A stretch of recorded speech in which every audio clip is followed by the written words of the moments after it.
C'est bon? Stop, là. On est en live? Ouais. Ah, moi, je vais pas parler. Ouais, vas-y.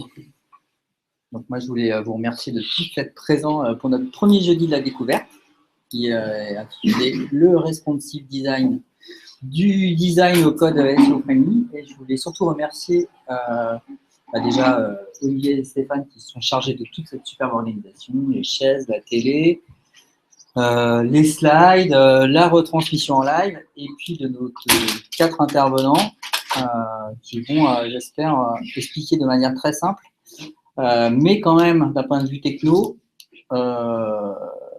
ce qui caractérise un site en responsive, donc avec Alexis, Steven, Aurélien et Didier. Voilà, donc l'objectif c'est 1 heure, un quart d'heure par personne. Ce que je vous demanderais, c'est pas de poser des questions au milieu de leur presse, mais plutôt à la fin de chaque presse pour que le truc soit un petit peu plus fluide. Et puis c'est parti. Qui commence? C'est parti. Alors, bon, en guise de mini préambule, de quoi s'agit-il? Qu'est-ce que c'est que le responsive? Alors, juste un mot sur ce que ça n'est pas. Ça n'est pas, évidemment, le responsive, ça n'est pas un site mobile et ce ne sont pas des applications liées, là, ça doit être sur un même site, sur une même adresse, avec du contenu qui peut s'adapter magiquement. Si on regarde un peu la définition du dictionnaire qui n'existe pas encore, un site responsive, c'est quelque chose qui peut s'adapter de façon transparente pour l'utilisateur, quel que soit l'appareil, tout en conservant les choses lisibles et les contenus navigables. Et sur ce mini préambule, je m'en vais passer la suite à Alexis. Bon, moi, je vais vous parler un peu de pourquoi les responsives et surtout au niveau SEO. Donc, au niveau des enjeux du mobile, on le sait depuis pas mal d'années, le mobile croît au niveau des usages. On a fait x2 au niveau des usages smartphone depuis 3 ans. Et récemment, Google, on ne voit pas très bien, mais au niveau du Google AdWords Performance Summit, Google a révélé qu'il y avait plus d'1 requête sur 2 qui se faisait sur mobile. Donc, il y a vraiment un transfert d'usage au niveau du desktop vers le mobile. Donc, c'est pour ça qu'il y a plusieurs configurations possibles pour rendre un site SEO mobile. Et au niveau des audiences, je vous ai pris les audiences que je connaissais puisque je travaille sur le L.fr. Au niveau de l'audience mobile, ça représente 40% de l'audience en global. Donc, c'est quand même une part d'audience qui n'est pas négligeable et de toute façon qui dépend et qui varie selon les secteurs. Je ne sais pas s'il y a d'autres chiffres, si vous avez d'autres chiffres sur d'autres sites de Lagardère. À peu près pareil. Ouais. Donc, au niveau des updates de Google, vous avez peut-être déjà entendu parler du Mobilegeddon. On l'attend depuis pas mal d'années. Depuis 2013, Google nous annonce que la compatibilité mobile pourrait devenir un critère de classement. Il faut savoir que depuis des années, les index Google mobile et l'index Google desktop est vraiment le même. Donc, il nous promettait qu'il y allait y avoir des changements et au final, on n'avait rien. Sauf depuis avril 2015, où là, il a vraiment annoncé que la prise en compte de la compatibilité mobile d'une page web allait rentrer comme critère de pertinence dans son algorithme. Donc, au final, qu'est-ce qui s'est passé? C'est qu'un mois après le déploiement, il y a eu un impact, certes, sur les pages de résultats de Google Mobile, mais ce n'est pas l'impact espéré. On attendait beaucoup plus on attendait beaucoup plus de turbulences que ça, et finalement, je pense que ça va venir au fil des mois, il va y avoir un peu plus de changements. Mais en gros, là, actuellement, on arrive quand même à avoir un index qui est un peu différent, un index mobile un peu différent d'un index desktop, chose qu'on n'avait pas avant. Donc, je rappelle les critères de prise en compte pour une page mobile friendly. Donc, il faut éviter les éléments tactiles trop proches, la petite taille de police, Il faut mettre une balise MetaViewport. On verra après avec Steven plus en détail. L'utilisation du contenu flash est prohibée. Et la taille de contenu qui n'est pas adaptée à la fenêtre d'affichage, ça pose un problème. Il annonce déjà d'autres algorithmes mobiles pour le futur, et celui-ci se nommerait Platypus. Donc c'est ornithorynque. Il aime bien les noms d'animaux, entre panda, pingouin, colibri, pigeon. Alors maintenant, il sort ornithorynque. Donc là, celui-là, il tient compte la prise en compte des interstitiels sur la version mobile, et aussi le temps de chargement des pages qui est récurrent. Il nous le sort à chaque fois comme critère de pertinence. Alors, au niveau des configurations, en fait, Google supporte trois configurations vraiment distinctes. Le dynamic serving, le responsive et le site mobile dédié. Donc, le site mobile dédié, c'est vraiment il y a deux URL différentes. Une URL desktop et une URL mobile. 3W pour le desktop, M. ou mobile ou n'importe quoi d'autre. Le responsive design et le dynamic serving, ça se rapproche vraiment. La seule différence, c'est qu'au responsive design, ça va être au niveau de la page, va pas être la même. Ça va être à cause de la distinction CSS, que le dynamic serving, ça va être une distinction HTML. On va garder la même URL. Par contre, on va, dans un cas, changer le HTML, et dans l'autre, c'est le CSS qui va changer l'affichage. Donc, ces trois configurations sont supportées, mais il a une petite préférence. Alors, laquelle? C'est le responsive. Alors, pourquoi? Si on se place du côté de Google, lui, son but, c'est d'aller explorer les pages le plus vite possible, tout l'Internet régulièrement. Et on lui fait gagner, avec le responsive, on lui fait gagner des ressources, puisqu'il va aller crawler qu'une seule URL. Que la version mobile, il faut qu'il crawl des versions mobiles, et c'est pas évident pour lui. Au niveau de son algorithme aussi, les signaux des liens sont plus clairs, puisqu'il n'y a qu'une seule URL. En fait, tout tourne autour d'avoir une seule URL. Il y a des signaux plus clairs, il y a un crawl unique, donc il gagne en temps et en performance. Sa seule contrainte, c'est de comprendre ce qui est mis dans le code source de la page pour détecter si un site est responsive ou non. Mais en aucun cas, le responsive design procure un boost de classement. C'est pas parce qu'on va utiliser le responsive qu'on va performer mieux qu'un autre site qui a fait du dynamic serving ou du site mobile friendly. Donc, l'intérêt pour le SEO, outre les intérêts de lisibilité sur tous les devices et de maintenance, c'est une solution recommandée par Google. Donc déjà, c'est un premier critère. Nous aussi, je reviens là-dessus, c'est qu'on a un crawl unique. Donc, on va gagner en performance SEO, puisqu'on va éviter d'avoir des URL qui se diffusent un peu partout sur le web. Il n'y a pas de redirection à gérer. On sait tous que c'est compliqué à maintenir des redirections déjà en interne sur un site. Donc, on s'évite des redirections supplémentaires à gérer avec cette configuration-là. Et bien sûr, au niveau des signaux, que peuvent avoir les URL, il n'y a pas de dilution, en fait. On est toujours sur une seule URL. Donc, tout ça, ça représente un avantage vraiment important pour le SEO. Alors, est-ce que c'est la solution idéale, le responsive? On va voir que ça présente des risques.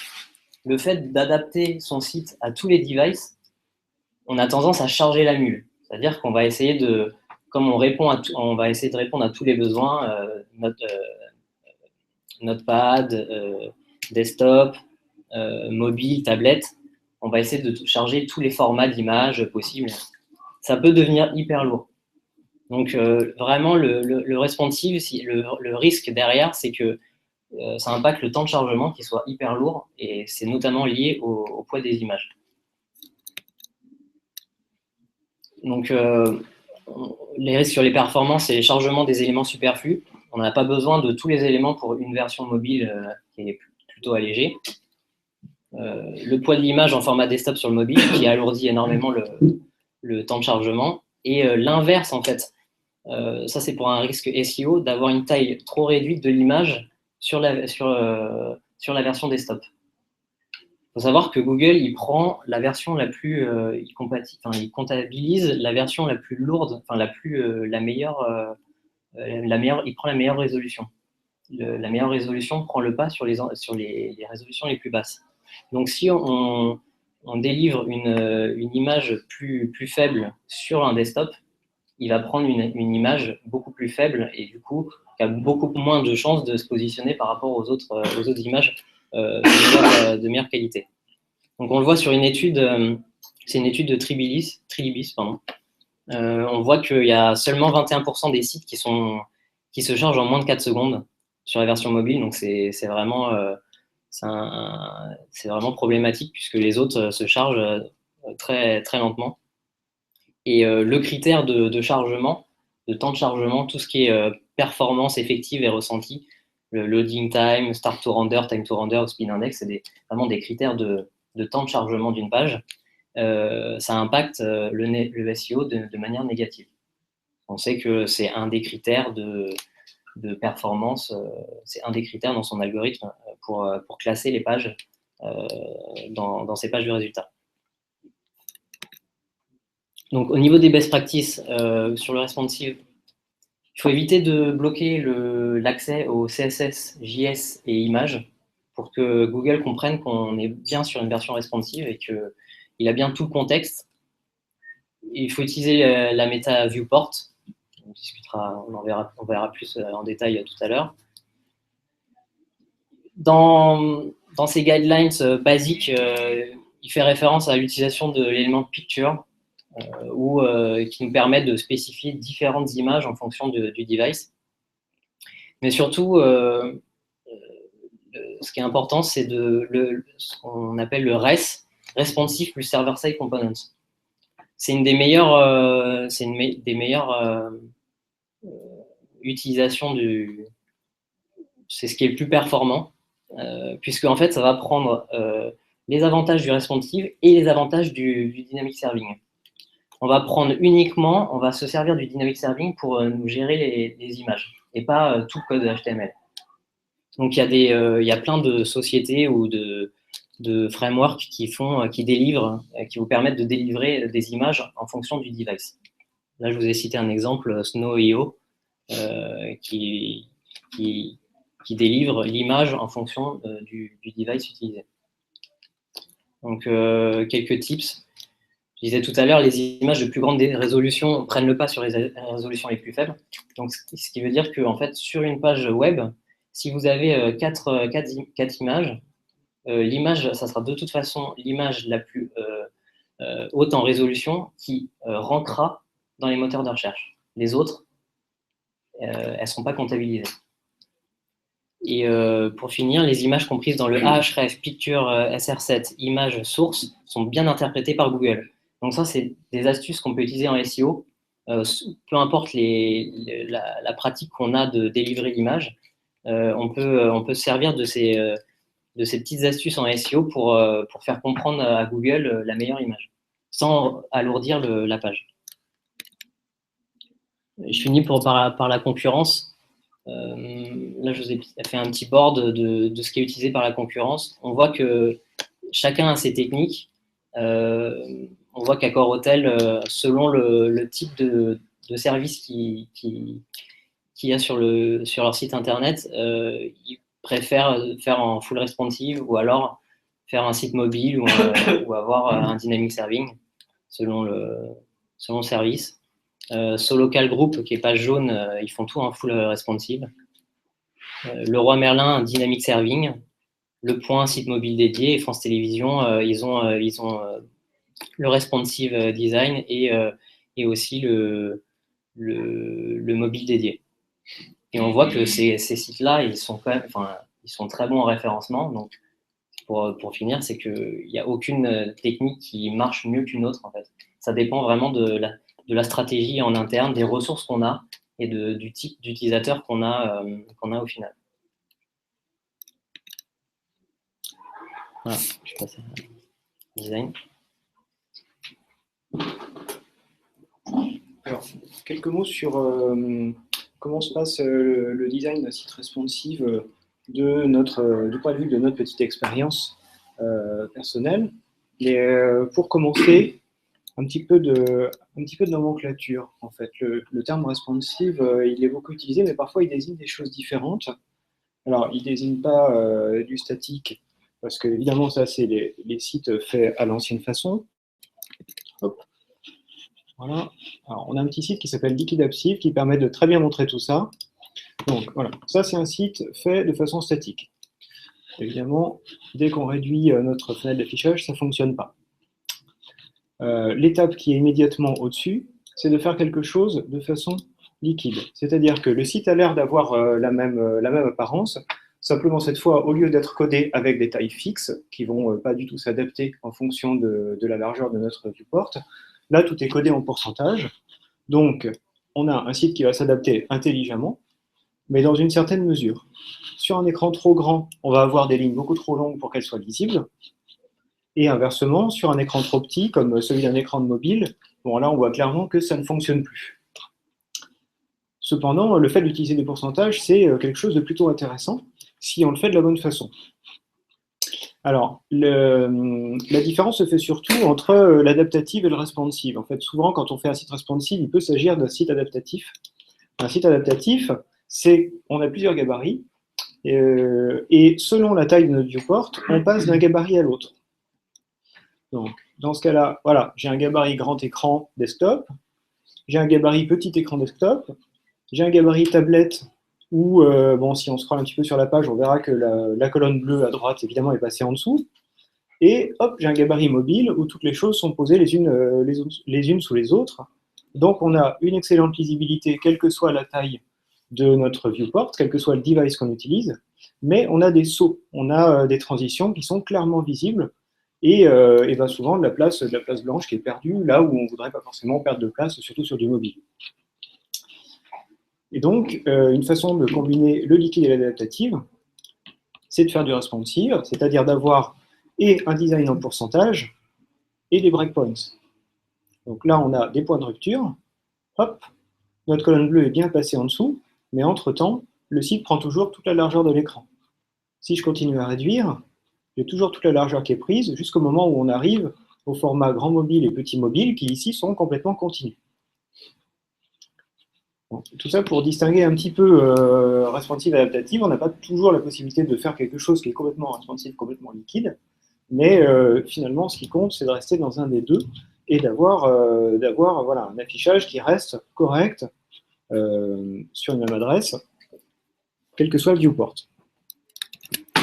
Alors, hop, je retourne là-dessus. Donc ces petits exemples, vous pouvez les voir sur liquidaptive.com et ça aide parfois à clarifier les choses.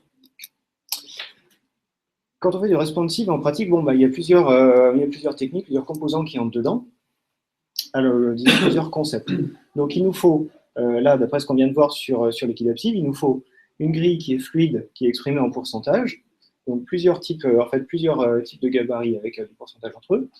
Il nous faut des contenus flexibles, c'est-à-dire, par exemple, la capacité d'afficher une image, d'afficher la même image dans des boîtes de différentes tailles, sachant que bah, si la boîte ne fait pas la même proportion que l'image, on va cropper les bouts et l'image reste visible. On va peut-être perdre un petit peu d'informations, mais on a une image liquide qui peut s'adapter aux différents gabarits sans être déformée, sans être étirée, simplement être croppée sur les bords. C'est parfois un moindre mal. On a des media queries. Alors les media queries, c'est comme vous savez, la technique qui permet de dire entre telle et telle taille, notre colonne bleue sur la droite est bien sur la droite, entre telle et telle taille, elle passe en dessous. En fonction de la taille du viewport, on va changer les propriétés de certains éléments. Cette propriété, ça va être la largeur, la place qu'il prend ou la disposition qu'il occupe sur la page, par exemple. Dans les bonnes pratiques, alors, tout ça, c'est pas obligatoire, mais il y a le fait de faire du mobile first et de l'enrichissement progressif. Alors, de quoi s'agit-il?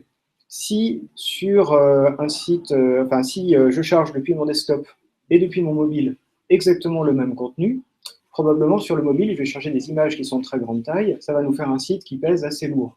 Et potentiellement, sur mon mobile, je suis dans la rue, je suis en 3G, j'ai un réseau pas terrible, je vais charger une image très lourde pour rien, ou disons, pas pour rien, elle va s'afficher, mais ça aura pris beaucoup plus de temps que nécessaire parce que je n'ai pas besoin d'une telle résolution.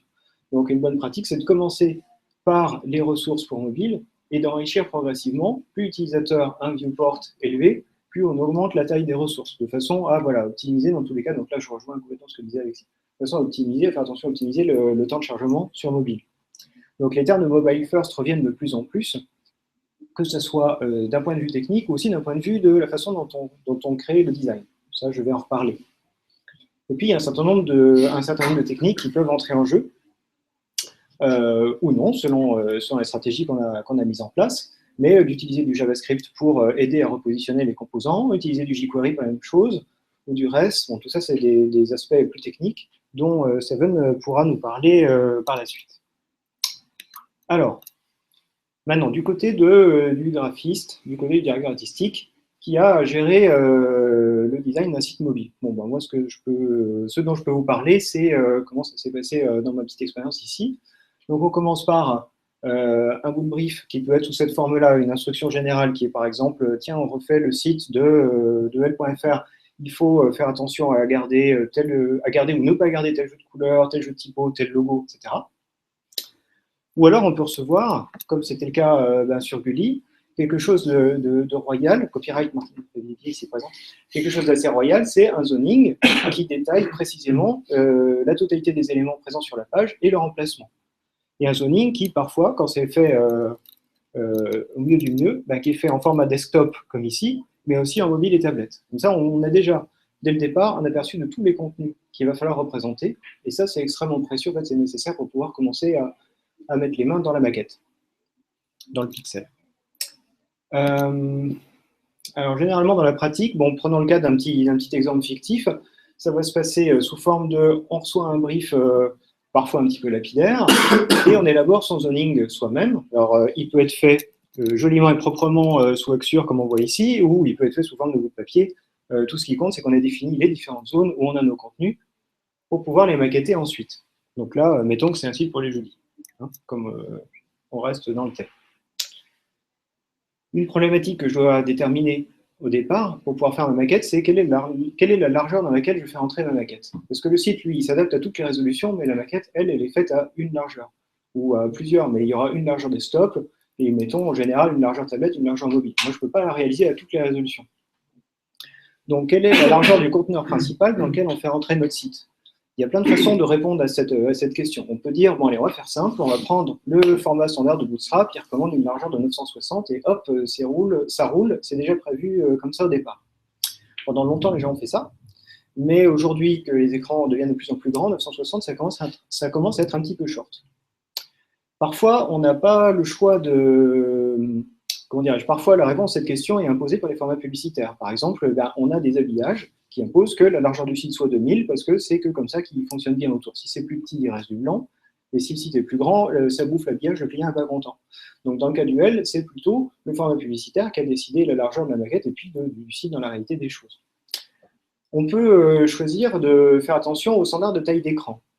Alors il y a un petit lien cliquable, tiens d'ailleurs, est-ce que ça va marcher? Hop, non, tant pis.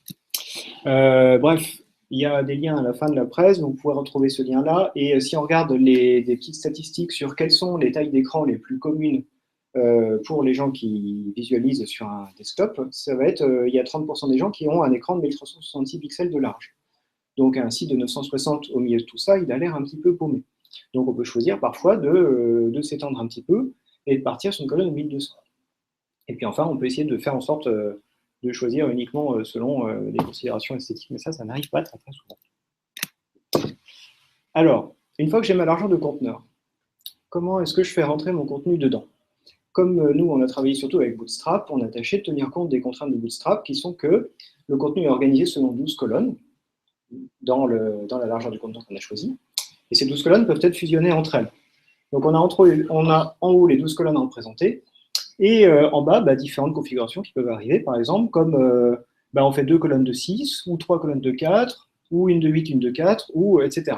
Toutes les combinaisons sont possibles, mais c'est une bonne idée quand même de rester dans un ou plusieurs de ces cadres-là quand on fait nos maquettes, de façon à ce que ça passe en intégration plus facilement, plus fluidement. Une autre considération à laquelle je vais faire attention quand je fais mes maquettes, c'est de pouvoir recycler une partie de mon contenu. C'est-à-dire que Je vais donc représenter le site une fois en desktop, une fois en tablette, une fois en mobile. Si j'ai la possibilité de pouvoir simplement copier-coller une partie de mon contenu de l'un à l'autre, je gagne un temps fou. Sinon, évidemment, j'adapte, mais ça prend plus de temps. Donc, dans un cas comme ça, par exemple, pour notre petit site les jeudis, on a choisi une largeur de 960 parce que c'est Bootstrap et que ça nous arrange bien. Et ben, donc, on a une mise en page comme ça qui est très simple, où avec un petit header, le contenu de la page à gauche et puis les liens connexes à droite. L'organisation est donc, le header prend 12 colonnes, la partie de gauche fait 8, la partie de droite fait 4. Quand je vais faire ma mise en page tablette, je vais me débrouiller pour que la largeur de ma mise en page tablette corresponde à la grande colonne de gauche de la mise en place desktop. J'ai exactement la même largeur en pixels, et du coup, je peux copier-coller une partie de mon contenu d'ici à là, et je gagne du temps.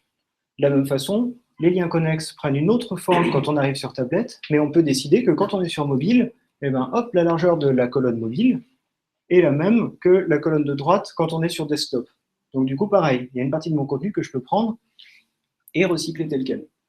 Donc ça, moi, ça me fait gagner du temps. Ça assure une cohérence de contenu aussi, parce que ça évite que les choses soient gérées différemment si je les réorganise. Et aussi, au niveau de l'intégration par la suite, c'est tout bénef. Les choses sont organisées pareil, ça fait autant de boulot en moins à refaire. Donc ça nous amène parfois à faire des designs dans des largeurs qui ne sont pas les plus standards. Parce que si ici, mon desktop il fait 960 pixels, et que mon format tablette, lui, fait 2/3 du format desktop, ça veut dire qu'il va faire 640. Généralement, pour des tablettes, on va penser à des résolutions un petit peu plus grandes. Mais peu importe.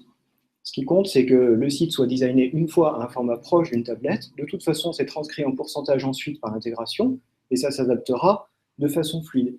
Même si moi, je fais une maquette en 640 pixels, et même si ça ne correspond pas exactement aux tailles les plus communes des tablettes, c'est quelque chose qui peut être utilisé et qui permet quand même de faire gagner du temps à tout le monde, sous toute réserve par la suite. Alors, dans mon petit logiciel de mise en page, je vais donc faire un format desktop avec 3 colonnes de 320, un format tablette avec 2 colonnes de 320 et un format mobile avec une seule colonne. Là-dessus, on ajoute des marges parce que Bootstrap fonctionne comme ça. Donc, sur la partie tout à gauche et tout à droite, on a une seule fois les marges. Sur les parties au milieu, on a 2 fois les marges puisqu'on a celle des colonnes de gauche et de droite qui se rencontrent. Et ça nous laisse des colonnes de 280 pixels, ici par exemple, pour mettre notre contenu. Une fois qu'on a fait ça, et qu'on a notre wireframe derrière, il n'y a plus qu'à designer le véritable contenu qui se trouve derrière, et à faire attention à ce que, par exemple, si mon image ici, je veux faire une image avec du texte, si mon image ici, je fais dès le départ attention à ce qu'elle rentre bien dans la largeur de ma colonne de 180, hop, je peux la réutiliser partout. Donc je gagne du temps, tout le monde est content. Même chose avec les hashtags et les liens, bon là on ne les voit pas, mais on les retrouve ici plus bas, etc. Donc voilà, un petit design fictif, juste pour illustrer le propos de comment nos différents éléments, en conservant exactement la même taille, simplement en les réorganisant, peuvent correspondre à des largeurs très différentes. Une petite chose aussi, c'est dans l'ordre de réalisation des maquettes. Donc au moment où on passe de cette étape à celle-ci, bien souvent, le client, celui qui commande la réalisation du site, va être rassuré de voir en premier la version desktop, parce que c'est celle qu'on a l'habitude de voir la plus souvent. Par contre, on se rend compte que le mobile first, c'est valable d'un point de vue technique, mais c'est aussi valable beaucoup d'un point de vue graphique. Il est de plus en plus conseillé de commencer le mobile par la version, de commencer le design par la version mobile, parce qu'il est beaucoup plus facile d'agrandir les choses que de les réduire. Si j'ai une taille de texte qui est lisible sur mobile, elle sera lisible aussi dans des formats plus grands. Alors que si je commence mon design sur desktop, si j'ai mal prévu mon coup, je peux très bien avoir une taille de texte toute petite. Si je la passe telle quelle sur mobile, c'est illisible. Donc, ça veut dire qu'on se retrouve avec du contenu qu'on ne peut pas dupliquer facilement, ou qu'il faudrait agrandir ici, ou ça fait des adaptations supplémentaires du temps perdu. Donc, il est de plus en plus conseillé de faire du mobile first aussi dans la réalisation graphique. Et puis, une fois qu'on a fini notre mise en page, on passe la main à l'intégration. Et donc, de la même façon, je vais passer la main à Steven, qui va vous raconter la suite du processus.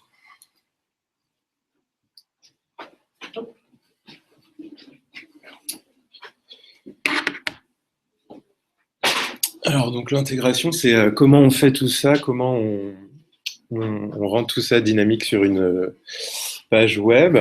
Alors, on a commencé au départ par faire des sites fluides, comme on a vu tout à l'heure, par leur mettre ensuite une min width et une max width pour pas qu'ils aillent dans des extrêmes qui les rend inaffichables. Et puis, avec les mobiles et avec la spécification CSS3, on a eu des outils un petit peu plus fins pour s'adapter à tous ces nouveaux écrans. Donc, le responsive, c'est la combinaison du design fluide qu'on faisait avant et des media queries. Media queries en CSS2, elles permettaient d'avoir une CSS pour le print, une pour les écrans, de cibler en gros des médias. Et en CSS3, elles se sont affinées. Donc, il y a des nouveaux types, braille, imprimante braille, périphérique qui tient dans la main, projecteur, écran. Et nous, on va cibler généralement écran ou hall, si on n'a pas d'exigence pour les périphériques alternatifs. Mais surtout, on va demander à nos pages web de s'afficher selon des critères qui sont ces nouvelles caractéristiques que vous voyez là, qui sont la hauteur, largeur de la page du navigateur, hauteur, largeur du device lui-même, ça peut être différent, l'orientation, portrait, paysage, le ratio de la page, largeur, hauteur, ou le ratio du device, là encore, ça peut être deux choses différentes, éventuellement la résolution, quand on veut fine-tuner ses tailles de fonte en fonction de la résolution d'un écran, et puis après, si on veut s'amuser, il y a encore la profondeur de couleur, le nombre de couleurs, et puis même le taux de rafraîchissement d'un écran pour ce qui est de scan. Voilà. Nous, on va utiliser en gros les 3 premiers et de temps en temps les 3 suivants en intégration web. Donc, ça s'utilise potentiellement comme ça. Là, on cible en haut un iPhone 6 en mode portrait, c'est-à-dire qu'on lui dit que l'écran doit faire plus de 375 inclus et moins de 667 inclus, doit avoir en gros là il est Retina, il a un pixel ratio de 2 et il est orienté en portrait ou en landscape. Ce que ça veut dire, c'est que dans une CSS, on va dire, on va donner des déclarations de style pour le cas 1 ou pour le cas 2 qui permettront de les afficher différemment. Des tailles de fonte, des tailles de blocs, des couleurs, ce que vous voulez, ce que peut faire CSS, il peut le faire sur ces triggers-là, sur ces déclencheurs-là.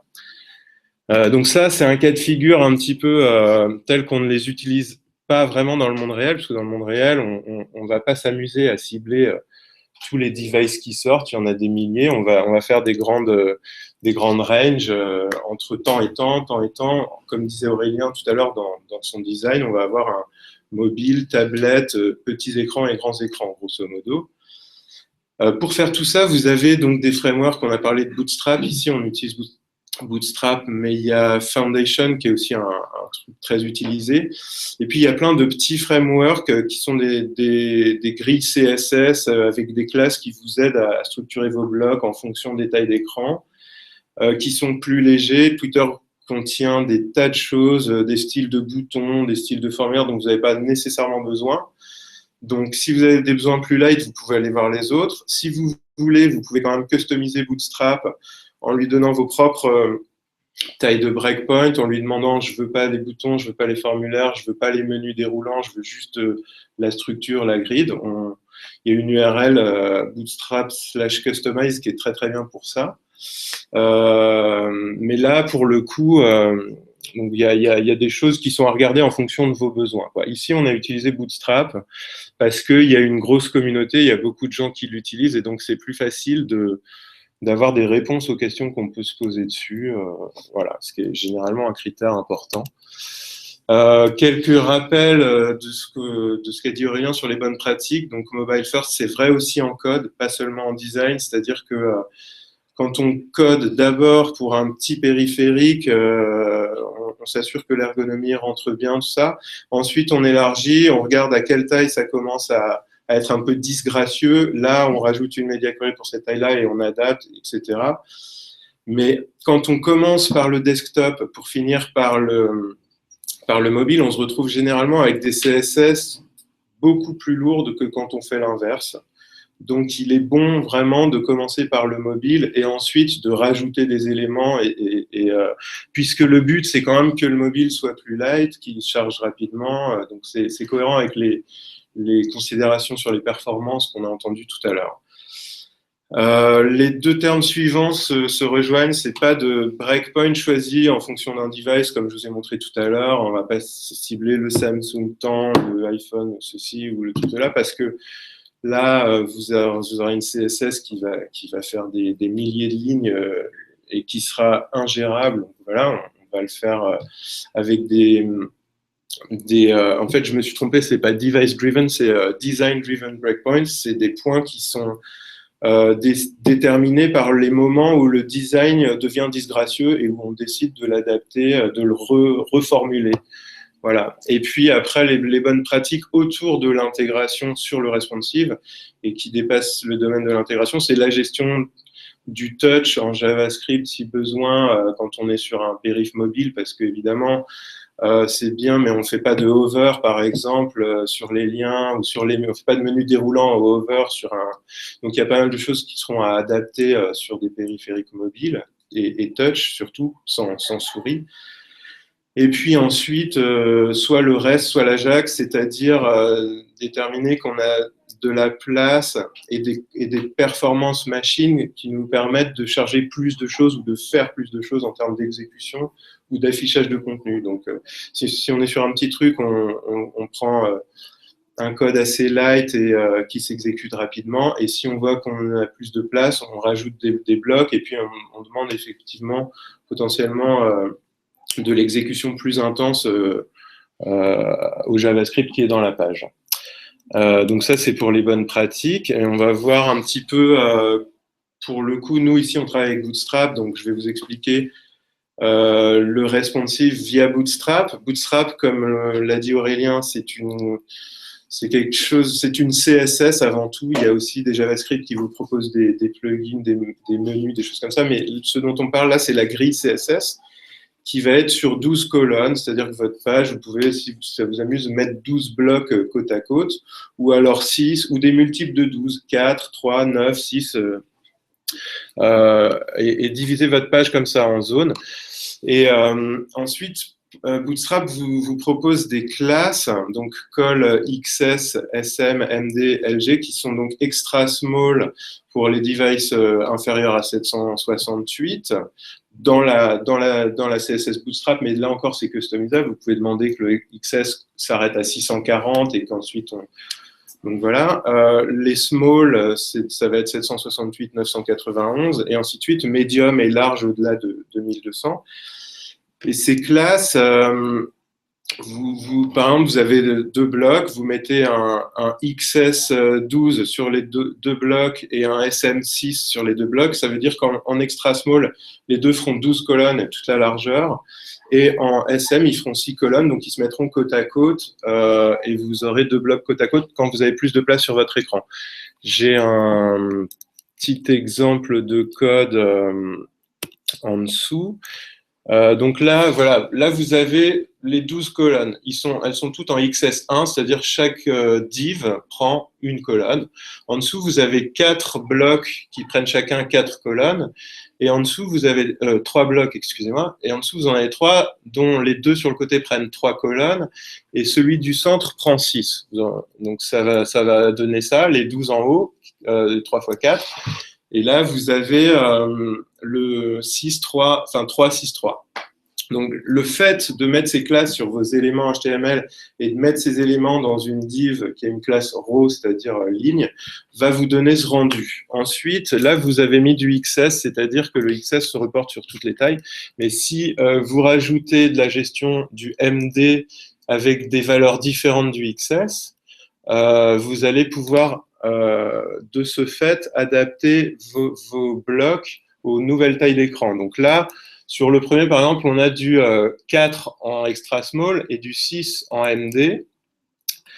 Est-ce que j'ai le... Il n'y a plus de navigateur là dans le... Contrôle. Contrôle que dalle. Sur le bon écran. C'est pas sur le bon écran. Ok, merci. Donc là, alors là c'est le Hello World. Là on a le typiquement un template. Alors celui-là, il est moins intéressant, c'est celui dont je vous parle, c'est celui-là. Donc vous avez ici, on est en large, donc on a du 6 en haut sur les deux et du 12 sur celui du bas.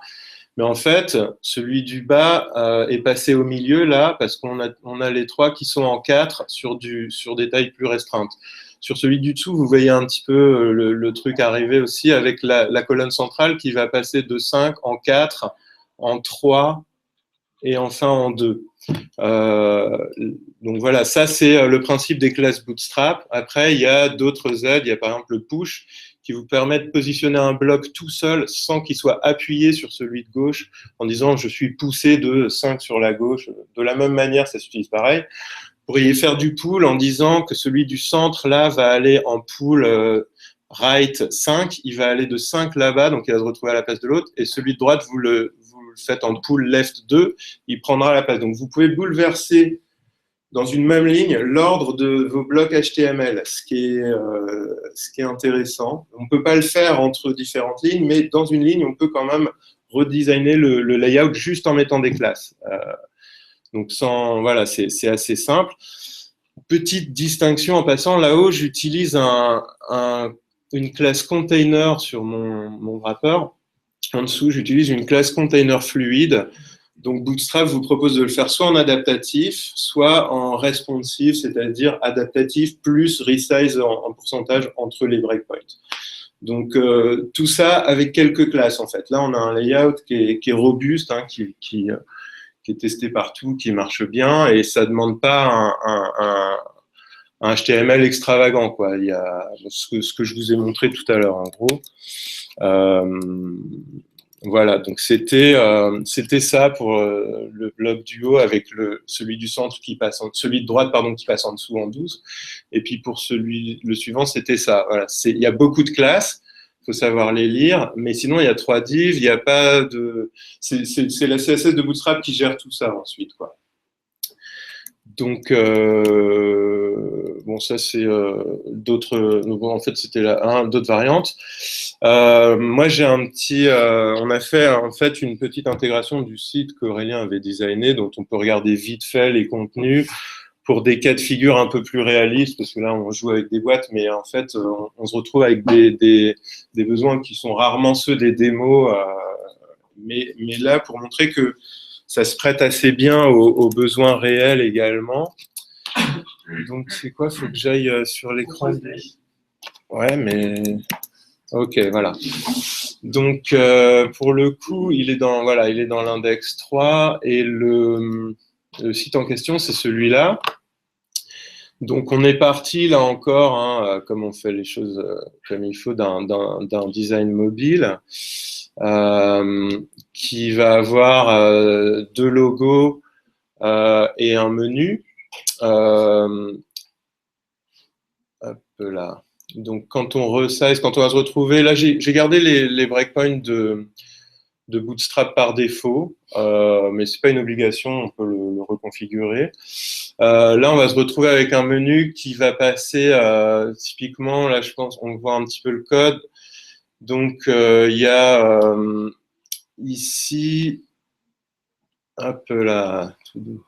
Donc, vous avez le pull left et pull right, donc les classes pull left et pull right ordonnent à l'élément d'aller se coller à droite et à gauche quoi qu'il arrive.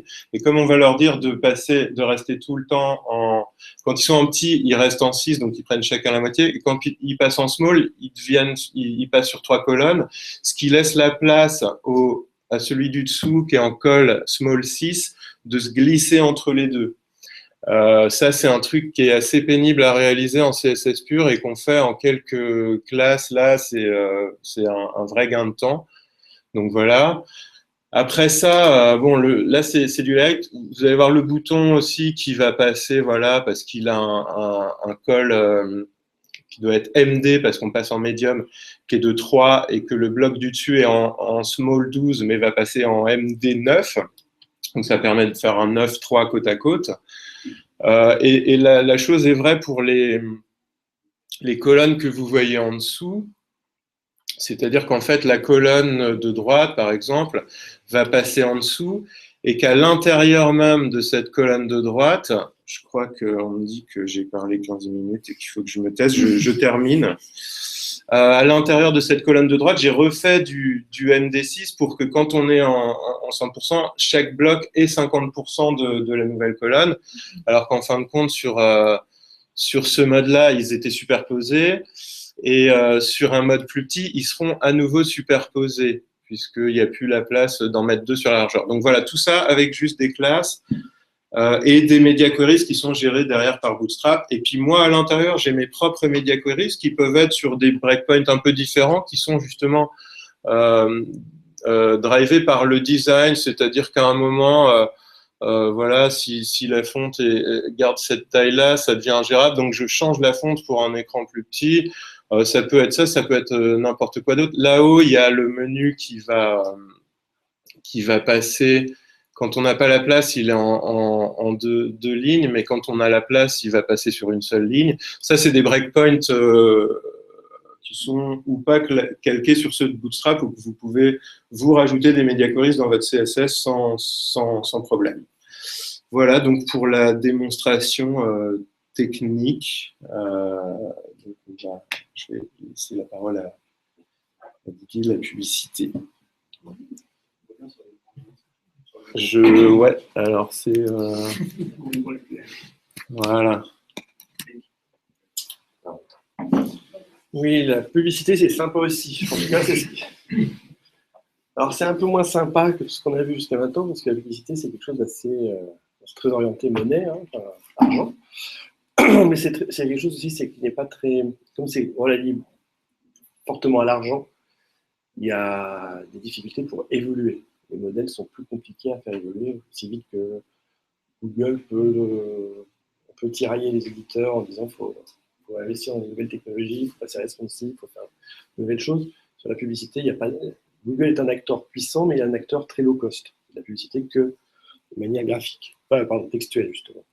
Alors que nous, on a une publicité qui est très orientée premium, qui est très orientée sur des sites de marque, et donc qui a besoin d'être fortement vendue à des CPM très élevés.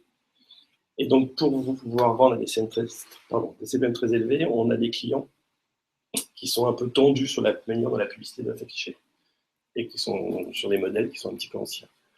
Donc, dans un monde parfait, la publicité serait responsive, mais ce monde parfait, malheureusement, n'existe pas encore.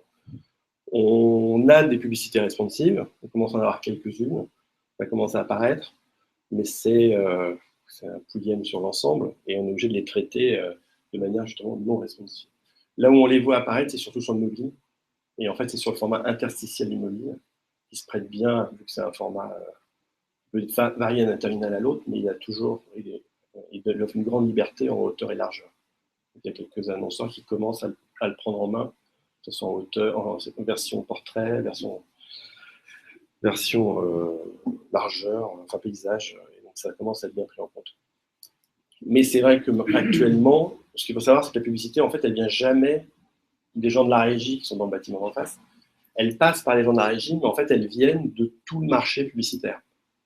C'est une grande chaîne de redirect, où les données passent d'un ad serveur à un autre ad serveur, où tout le monde vérifie ce que l'on fait, jusqu'à voir si nos pubs sont vraiment visibles sur le site à l'arrivée par l'internaute. C'est une notion importante, parce que parfois il peut arriver que les sites, grâce au responsive, on ne voit plus la publicité. Mais si on ne la voit plus, généralement, on ne la paye plus. Donc c'est un peu ennuyeux. Là où sur un site responsive, on peut décider d'organiser différemment le contenu. Sur la publicité, notre problème, c'est si on l'organise d'une manière de la mettre en bas, et qu'elle soit plus vue, on ne peut plus la monétiser, donc elle ne rapporte plus d'argent. Donc parce que les gens ne sont pas à chercher le contenu, enfin ils cherchent un contenu, ils veulent le lire. La publicité, généralement, on leur impose. Donc malheureusement, la publicité n'est pas encore responsive. On y travaille. Tous les ad serveurs du marché commencent à se mettre en ordre de marche pour la rendre responsive. Ce qu'il faut savoir, c'est que lorsqu'on vend une publicité, on vend une publicité sur un format, une taille précise.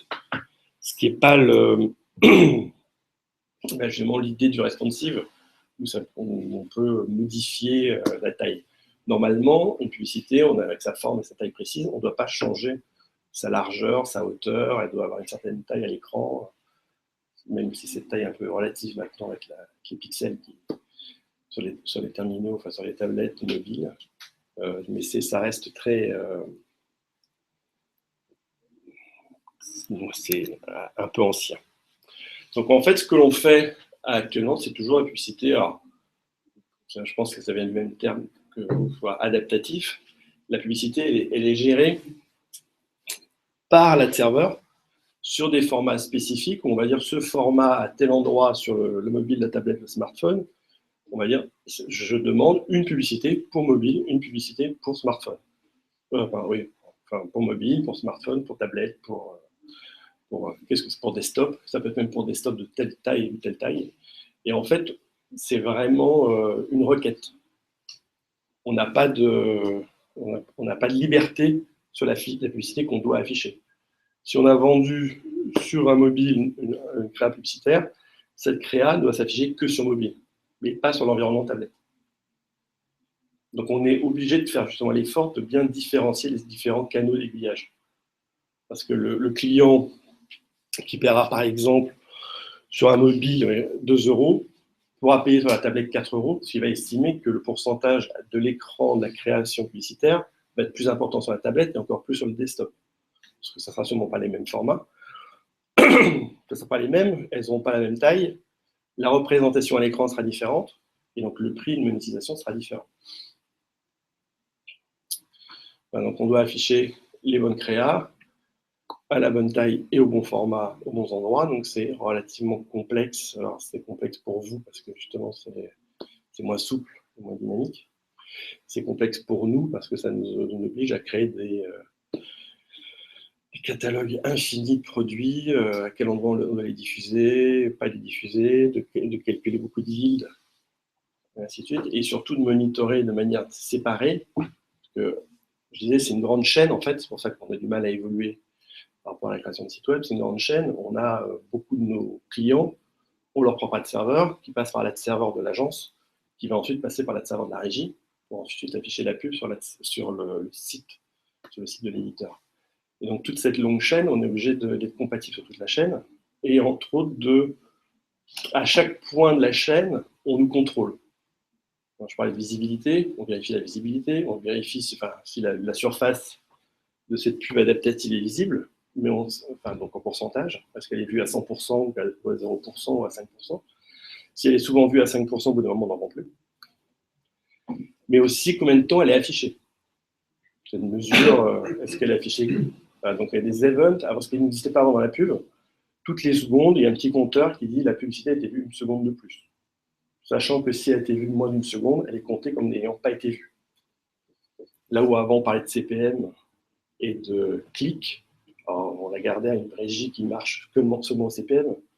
Le clic, c'est plutôt des modèles à la Google, mais au CPM, donc au coût par millier d'impressions vendues. Maintenant, le modèle commence à passer sur le coût de la publicité vue. Si elle n'est pas vue, elle n'a pas de valeur. Donc, on a des events qui, chaque seconde, remontent comme quoi la publicité a été vue et à combien de pourcentage de la zone d'affichage. Et si la publicité est vue à moins de 50% de son espace, de sa taille, et à moins d'1 seconde, elle est considérée comme étant pas vue. Donc, elle n'est pas payée. C'est le modèle qui est en train de naître. Donc, du fait de cette complexité entre tous les acteurs, c'est vrai qu'on reste sur un modèle très adaptatif, où l'ad serveur détermine quelle est la taille de l'affichage, quelle est la taille du site, tel qu'il est affiché sur le terminal.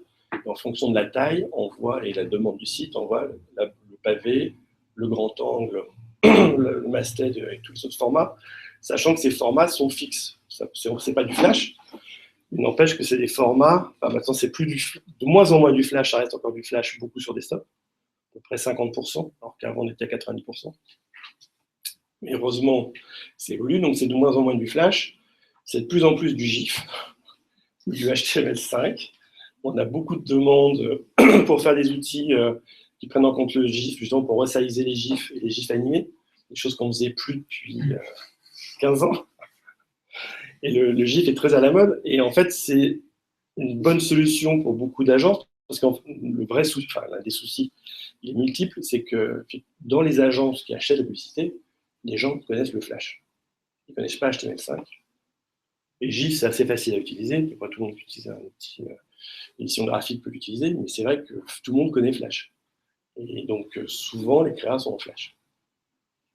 Ensuite, notre souci, c'est pourquoi on est obligé de différencier les différents types de terminaux, c'est que, mine de rien, on est très en avance, on est les sites médias premium de grandes marques, mais la plupart des e-commerçants, peut-être pas les e-commerçants, mais la plupart des marques n'ont pas encore de présence mobile. Ils ne sont pas mobile first. Il faut un gros site desktop, puis après, ils disent justement, ce site desktop, on va le mettre sur mobile. Donc, les grandes marques du luxe, par exemple, font des gros sites avec beaucoup de flash, un peu moins souvent maintenant, mais ça existe encore, des gros sites flash, et sur mobile, ils mettent un blog. Donc, lorsqu'ils nous achètent la publicité, pour eux, il n'est pas question qu'on envoie quelqu'un du mobile vers le mobile. Ça ne les intéresse pas, parce qu'ils vont arriver sur un pauvre blog où il y a 12 articles, alors qu'ils ont fait un super site, 360 degrés, de belle qualité. Donc, ils vont vouloir acheter, nous donner des créas flash qu'on pourra diffuser que sur desktop, et encore, parfois même de sélectionner la largeur du desktop, mais que sur desktop, à destination d'un site qui sera visible que sur desktop. D'où toute notre complexité qui n'est pas là pour vous embêter ou pour embêter les éditeurs, mais qui est juste là pour optimiser la monétisation. Mais on espère quand même, avec le temps, arriver sur un modèle pur responsive. Vous voyez, ça commence à exister. Le problème, c'est comment on facture ce genre de choses. Parce que, évidemment, suivant le type de support, on n'a pas la même présence publicitaire de la publicité, elle sera plus ou moins grande. Et comme elle sera plus ou moins grande, elle ne vaut pas le même prix. Et comme en plus, on ne saura pas lorsqu'on verra vers où elle passe, enfin, après coup, on saura, mais... Comment? Je crois que vous avez une question. Voilà pour la publicité. Alors pour info, pour faire toutes les sortes de... Pour la diffusion de toutes nos pubs, actuellement, on utilise d'ailleurs deux outils différents. D'un côté, on utilise Decisive, qui est l'outil qui est desktop, enfin web, qui est l'outil web, et on a un outil pour tout ce qui est les applications, qui est DFP. Et ces deux outils n'évoluent pas à la même vitesse, parce que les besoins de DFP ne sont pas les mêmes que ceux du web. Mais heureusement, sur DFP, enfin comme partout, le HTML5 et les CSS3 sont de plus en plus standards, même dans les applications maintenant. Par exemple, maintenant, nos créas peuvent passer, lorsqu'elles sont réellement responsives, on arrive à passer des créas sur les interstitiels sur mobile, applicatifs, et on peut aussi les afficher en interstitiel, par exemple sur le L, on en fait de temps en temps, sur interstitiel sur le web. Voilà, si vous avez des questions. J'ai une question. Est-ce que de temps en temps, il y en a qui sont réalisés ici, des créas? Pas du tout. Toujours, voilà, c'est jamais. En fait, tout est vraiment. En fait, c'est le modèle de la publicité. La publicité est créée dans des agences créa, qui ensuite les fournissent à l'agence publicitaire qui va acheter la publicité. Et généralement, l'un est une filiale de l'autre. Et c'est. Et à aucun moment on peut intervenir sur le contenu réel ici. En fait, on intervient souvent lorsque ça ne marche pas. Ouais, je sais. Voilà, c'est là où on intervient. Alors, heureusement, ce n'est pas la majorité du temps, mais c'est vrai qu'on a souvent des créas publicitaires qui ne fonctionnent pas parce qu'elles ne sont pas adaptées au site où elles marchent, ou parce qu'elles utilisent des variables globales qui sont les mêmes que sur le site, ou pour des raisons X ou Y, ou elles ne sont pas adaptées en taille, ou elles ne savent pas sursizer dans certains cas. Enfin, il y a toutes sortes de raisons. Donc, on a des gens qui font que de la correction, du débugage. Parce que les agences créa n'aiment pas les bugs. Et le tag que tu mets, c'est le même? Pour l'instant, le tag qu'on met partout est le même.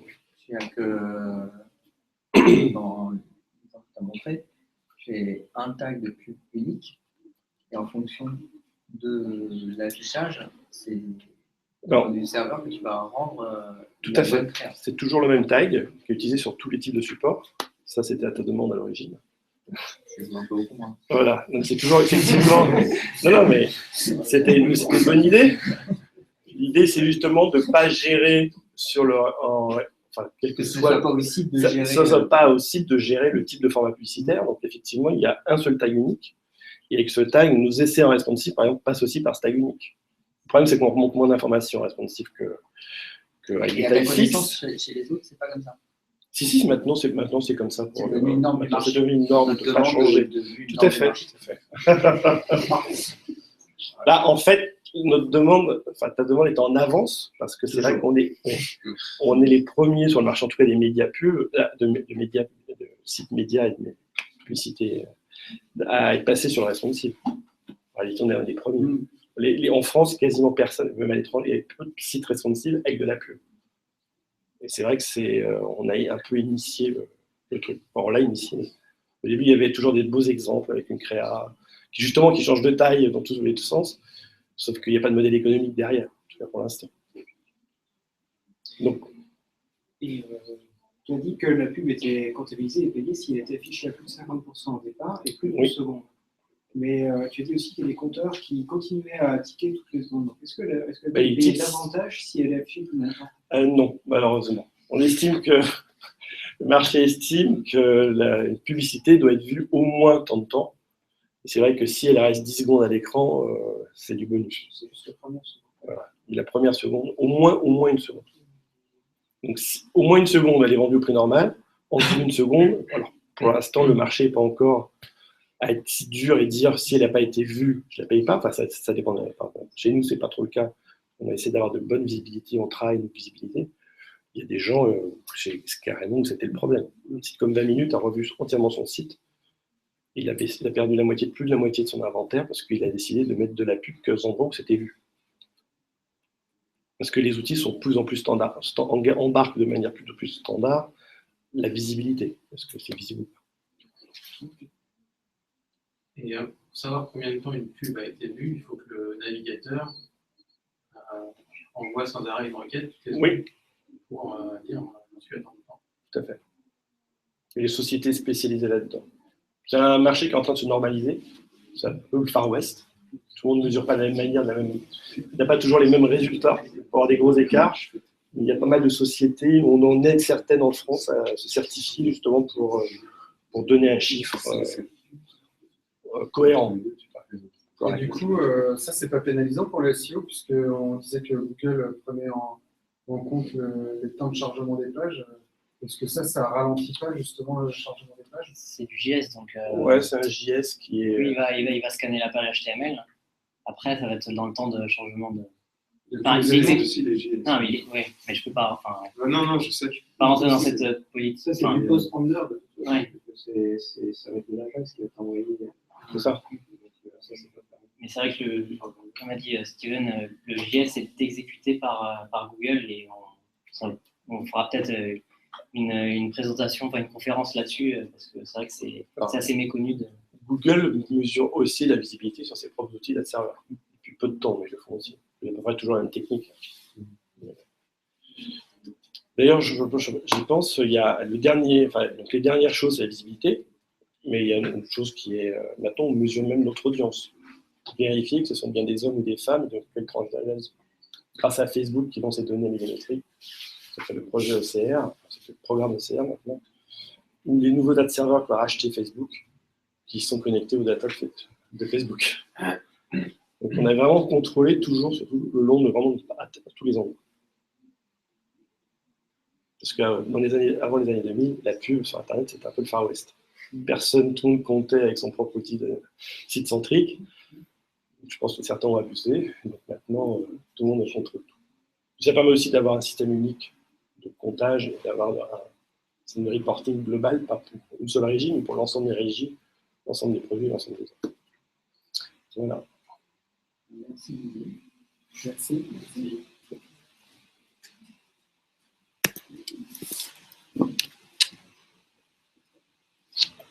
Bon, bah voilà, Merci à il est tous. temps. Parfait. Il y a un certain nombre de clients qui sont disponibles à la fin de la présentation. Ouais, la presse sera disponible sur Internet bientôt. Les sources du site aussi.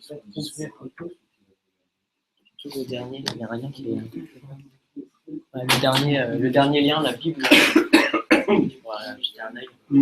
C'est vraiment toutes les techniques utilisées pour délivrer des images sur responsive. Et ça montre la complexité de du responsive parce qu'il y a énormément de techniques, de frameworks.